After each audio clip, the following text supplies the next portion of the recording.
You see, new shooters flock to the Ruger SR series pistols like the Jonas Brothers to a Frank Ocean sleepover. Besides its affordable price, the 50 million safety features usually give new gun owners a warm fuzzy feeling on the inside. I should know, I used to own an SR40. A lot of seasoned gun owners would turn their nose up to the SR9, especially when comparing it to the M&P9. Let's find out if the underdog is better than the underdog. The M&P9 is, as I've said before, a soft shooter. Oddly enough, on camera, it looks a little jumpy, but my felt recoil was a pleasant experience, making for a gun you can shoot all day. The ergonomics of the M&P have a lot to do with the pleasant recoil sensation.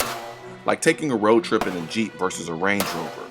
Same road, same potholes, same destination. One just feels better. The SR9 felt recoil feels the same as the M&P. The only difference is the SR9 is the Jeep. The recoil of the M&P just feels classier. The felt recoil of the SR9 is really nice, but I'd rather experience recoil using the M&P versus the SR9 if I was forced to make a choice. Let me say this, the ergonomics on the SR9 are awesome. The ergos on the SR9 are like racing seats. It's not a plush feel like a couch, but more of a you're never gonna let me go kind of feel. The M&P trigger is firearms blue balls at its finest. The lack of a reset is downright irritating at times, but the trigger is comfortable and rather smooth during live fire. Dry firing M&P doesn't really do it any justice. But because there's no reset, it's just one big tease. You end up walking away feeling like you've just been cheated. Do yourself a favor. If you're going to get the M&P9, get a trigger job.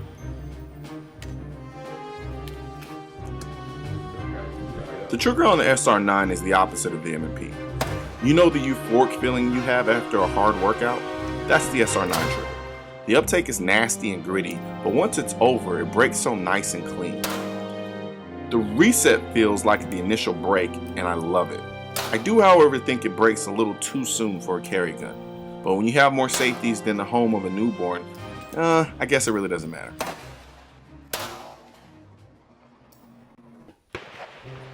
I like the 3-dot sights on the M&P. I would still end up changing them out, but they are nice. The sights line up nicely and have just the right amount of play between the front and the back sights. The sights on the SR9 are a gift and a curse. You see, the sights are adjustable for elevation, which is fine, but for a combat polymer firearm, it's too many options if you ask me. It's like driving a BMW M5. It gives you way too many options and settings. Sometimes you just want to get in the car and drive. I enjoy shooting the M&P. I feel more accurate with it. The M&P point's nice and I feel I can hit what I aim at. But notice I keep saying I feel like. Because though at combat distance it's fine with the gun, I'm more accurate with the SR9.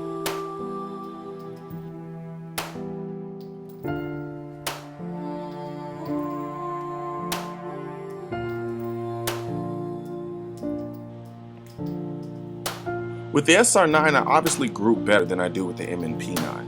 I think a lot of it has to do with the trigger on the SR9. It's gritty, like I said, but it breaks so effortlessly before you can make a mistake or take the gun off target. The SR9 points the same way the M&P does, and it feels great in hand, so I have to believe it's the trigger. Either way you slice it, I'm more accurate with the SR9 than I am with the M&P. So the big question, would I take the Ruger SR9 over the M&P? Hell no. But I wouldn't sell an SR9 just to get an M&P9 either. If you own an SR9, just keep it. It's a great gun and doesn't get enough credit. Sure, it's a gun designed by lawyers with 50 quadrillion safety features, but it doesn't render the gun useless either. I really like this gun. Like your very first car, you just can't let it go.